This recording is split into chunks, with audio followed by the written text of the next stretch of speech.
The very first thing that I do after an interview is to get the logs of the interview.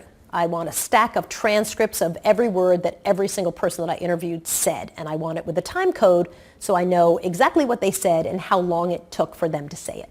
Transcripts are extremely helpful because they really lay out verbatim what was said. They help in how you're going to think about writing and telling your story, because obviously my memory is not perfect even for interviews that I've done.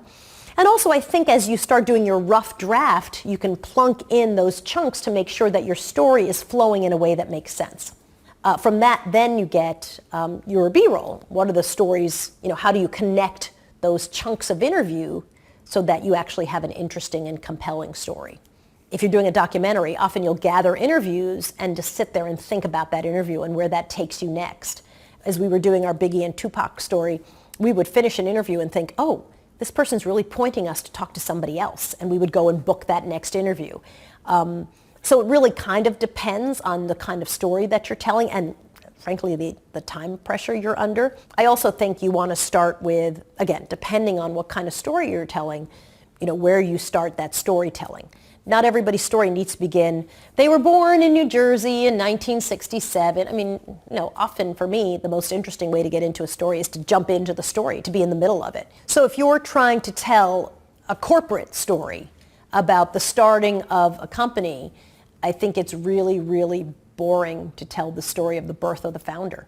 I think you can get to that, but I think I want to be in the middle of what's happening in their company today, what's exciting, what's interesting, why do they matter? Tell me what's happening this moment. We start with something exciting and crazy and they're running down the halls and this is happening, right? And then we back into, it was all an idea just 10 years ago, da-da-da-da-da, right? That's far more interesting than a linear progression. You might have great stuff. It might just not fit into the story you're trying to tell. So you circle things that are a great fit. And you have to remember to have an honest editor who's helping you say, that's a really great story, does not fit into this thing we're doing over here.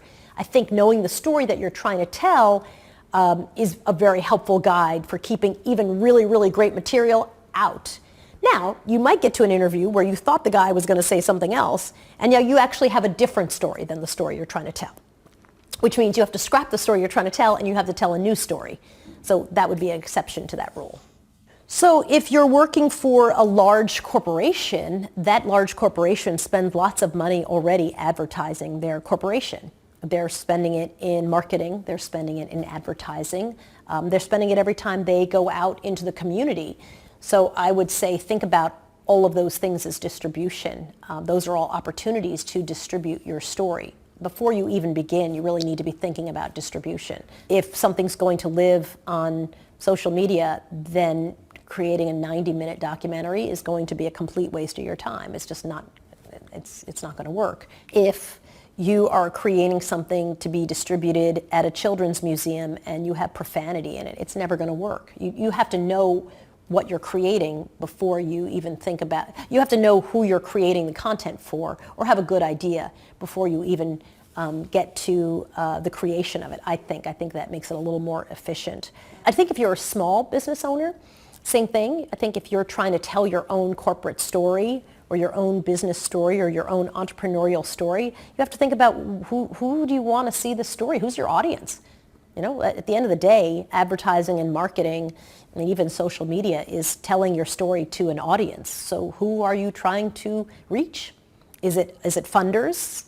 Is it policymakers? Is it a general audience? Is it young people? Is it older people? Every single platform has its demographics.